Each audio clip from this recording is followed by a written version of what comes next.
Danielle Glazer is the head of Bay Area Transportation at LinkedIn, and she's responsible for helping over 8,000 employees get to work while making smart transportation choices.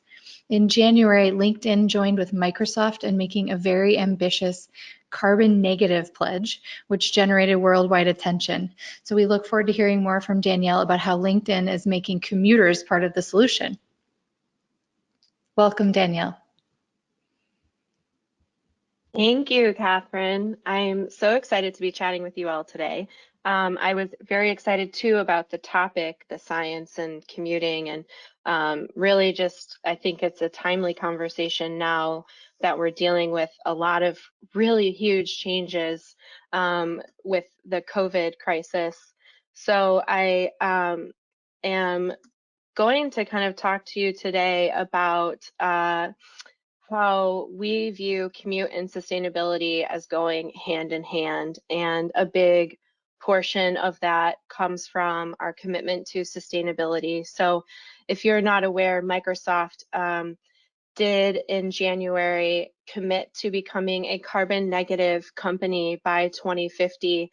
And LinkedIn is part of the Microsoft family. And it is a goal that is ambitious and aligns with what it is that we're trying to do as a company. And so LinkedIn decided to sign on to this pledge as well. As we like to say, we said we are in. We're in it together to solve this climate change issue. I think I have a slight delay with my, there we go. Oh, too far. So there are 5 sustainability goals that LinkedIn has, and some of them are related to our building operations. Some of them are related to the green economy. We have a really unique way to use our platform to really build out the green economy. But the 2 that I really think stick best with commute and the program that we're doing is the second goal, which it used to be 75% carbon reduction and neutrality. And now it is to be carbon negative by 2030 along with Microsoft. The other goal is to really have engaged employees. There's a huge Go Green effort on every single campus for LinkedIn, and we are big partners with this community because they're also the ones that are interested in driving electric vehicles or biking to work, living close to campus so their commutes aren't as long as maybe somebody else who lives farther away taking public transit. So these are the 2 goals that we're really working with our sustainability team on. And we are going to eventually this year get a time-bound reduction target. And that is information that we gather and base our reduction targets on through our global annual commute survey. So really the whole purpose of our program is to provide a great commute experience for employees. And the way that we like to do that is to make sure that employees have as many options as possible to get to the office. But we kind of categorize this into the big 4. So biking, walking, taking public transit, ride sharing. We partner with Scoop, Commute with Enterprise, and Lyft, and our commuter shuttles. And some of the top 3 sustainable commute options that we're really trying to promote are the biking and walking, public transit, and ride sharing. So we partner with Bikes Make Life Better to provide one-on-one bike commute support, trainings and classes for employees. But we are going to dive a lot deeper into this program, and I'm going to talk a lot more about this program in a little bit. So we've got some really exciting things coming with that one. For public transit, I realized now I didn't update this slide, but last year we used to participate in the Caltrain Go Pass program, and it was limiting the number of employees that could receive some sort of financial incentive from the company to take public transit. And so we made a huge shift, and we changed the model in which we support public transit, and now all employees that are in the Bay Area receive a monthly stipend or subsidy that they can use to put toward their transit pass purchases. And this is in addition, or this is like layered on top of the pre-tax benefit. So we've seen a big spike in the number of people that are participating. If you're familiar with the Bay Area, or even if you're not, there's a few regional rail lines, and Caltrain only goes through one part of the Bay, and we have 6 counties, and there are employees that weren't able to receive some sort of financial incentive to take BART or Amtrak or any of the other regional rail lines that would connect them to our campus. So this is a really big win for our employees and something we were excited about. And then we do a lot of ride sharing work with Scoop and Commute with Enterprise, and we've done some piloting with Scoop last year and found great success in going to their free commutes model. We also have launched a pilot with Lyft, and are trying to see how we can further get people out of the car. Pre-COVID, I would tell you that we're going to continue to push all 3 of these. But in the situation we're in now, I really think that there's going to be, this tidal wave of people unsure on how to commute to work, given the social distancing that we're trying to do. And one of the things that we're really going to be focusing on more than anything, especially as we get into the spring and summer season, is simply getting more butts on bikes. This is something that I'm really passionate about, but it's not just, my personal vendetta to get people to bike. I think it's something that it's a healthy way for people to commute. It is a sustainable way for people to commute. It really is the best way if people are living close to campus and can get there by bike, for them to achieve a lot of their goals and still help the company achieve its goals and reducing the number of cars that are coming on campus. So I'm going to dive deep into our commuter bike program and share with you how we view this. We have a campus bike program as well, but I'm just going to be talking about commuters. So the Bikes Make Life Better team, their main goal is to increase our bike commuting mode split. And this is a great picture from Bike to Work Day last year, where we had almost 500 employees bike to work, and that was our biggest year yet. And some of the things that they've been focusing on this last year is hosting bike classes and office hours. We have a really unique way where we've been doing the office hours through this mobile concierge, and I have a picture and a couple slides that I'll show you. We have a great monthly newsletter, and not only do we just send out a newsletter, but we're constantly looking at what people are interested in reading, and we did a very large revamp last fall of the newsletter and started adding content in, like, check out this bike, look at a bike that an employee on campus has. People really love to talk about that stuff. Or sharing stories about our own bike commuters. There was an employee who had asthma, and the doctor told them that physical activity was going to help with that. And now they're a bike commuter every single day. And so these are the stories that we're starting to highlight in our newsletter, plus just geeking out on different types of gear and things like that. So really exciting fun things that we're putting into the newsletter. We also go to our new hire and intern orientations. The new hire orientations are every Monday. And so I'm there talking to employees about how they can commute by bike. And then we do partnerships with a lot of the LinkedIn groups on campus.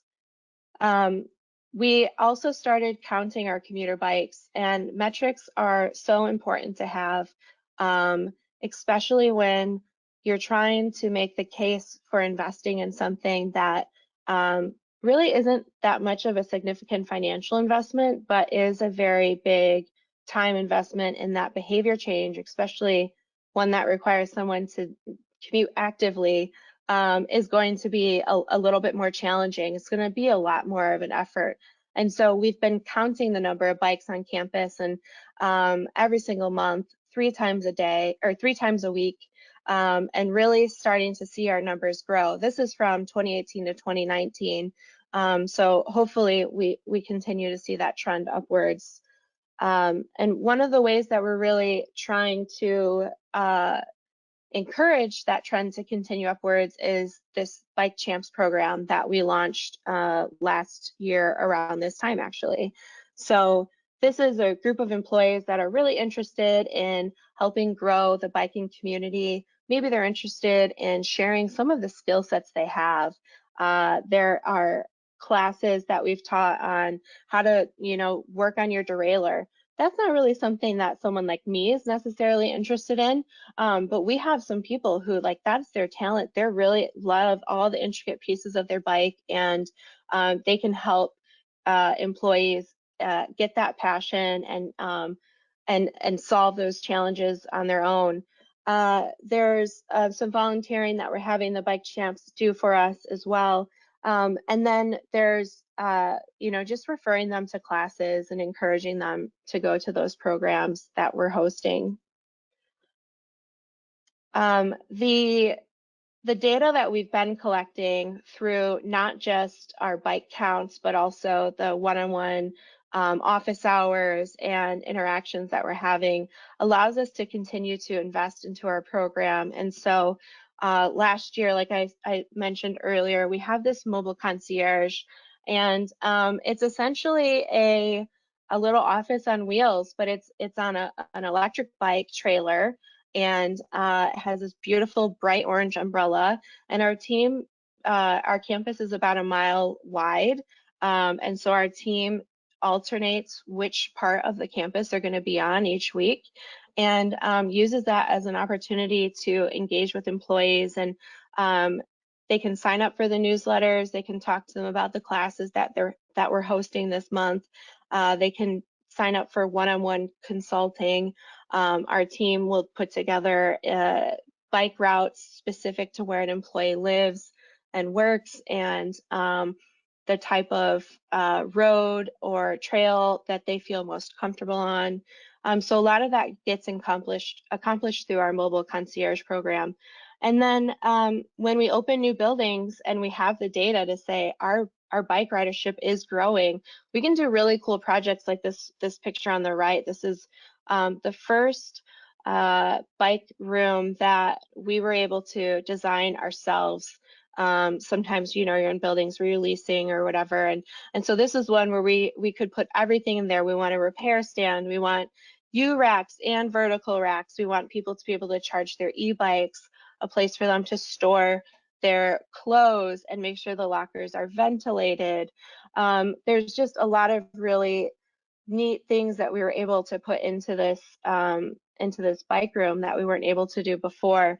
And there's even on the other side, there's like a whiteboard where people can write notes and questions. And we even added an ADA actuator so that when they are trying to enter into the bike room, they just push that button and the door opens. So it's a lot easier for them to bring their bike in and out.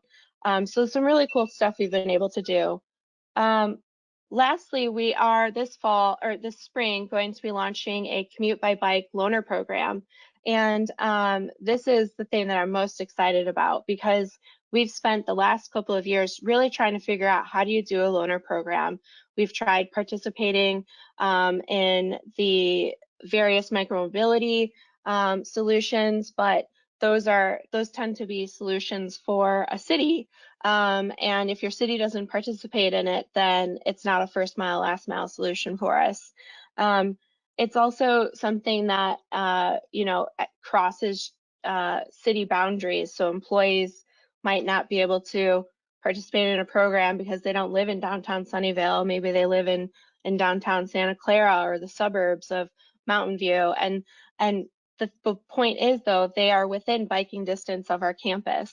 And so what we've decided to do this spring is purchase 15 bikes. So we're going to have 5 electric, 5 hybrid, and 5 road bikes. they're going to come commute ready. So they will already have locks, lights, and helmets. So the employees will just come meet with our bike team, and they'll be able to try out whichever bike they're looking for and sign some forms and then take the bike home for 2 weeks. And they already have a way to be safe with their helmet, to ride at night or during rainy weather with their lights, and to lock up the bike so that our assets are protected. Their employees will be required to track their rides in Ride Amigos, which is something that we're also launching in May once we get back from work from home. And so this is the program that like we just can't wait to launch. And I can't wait to, in a year, be able to share findings on how things went. And that's it for me. I think that there might be some questions now. There are lots of questions, Danielle, and we're not going to be able to get to all of them, but there are some really good ones that I think we can highlight. The first is a quick question on about how many employees are paid to implement the bike commuter program as at LinkedIn. So we have mostly a team of campus bike mechanics, and then we have a program coordinator. So there's one person dedicated to the commuter program, and then the mechanics that manage the campus bikes are doing different types of work. Some are really interested in graphic design, and so they might be helping with creating digital slides for the loaner program. They each have their own little areas of specialization. So I'd say it probably is taking us 2 full-time staff to really pull this off when everyone is pulled together. Great. And then the next question, I'm actually going to take several questions and sort of mush them together here.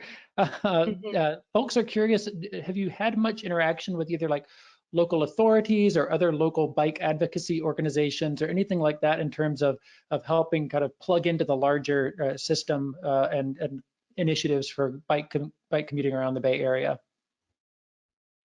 Yeah, so right now the city of Sunnyvale, which we're mostly situated in, is doing their active transportation plan right now. So we've been sharing that out to employees via our newsletter and paying attention to what's going on so that we're providing input into what's going to be the most impactful for our employees in the area where our offices are located and where they're coming from.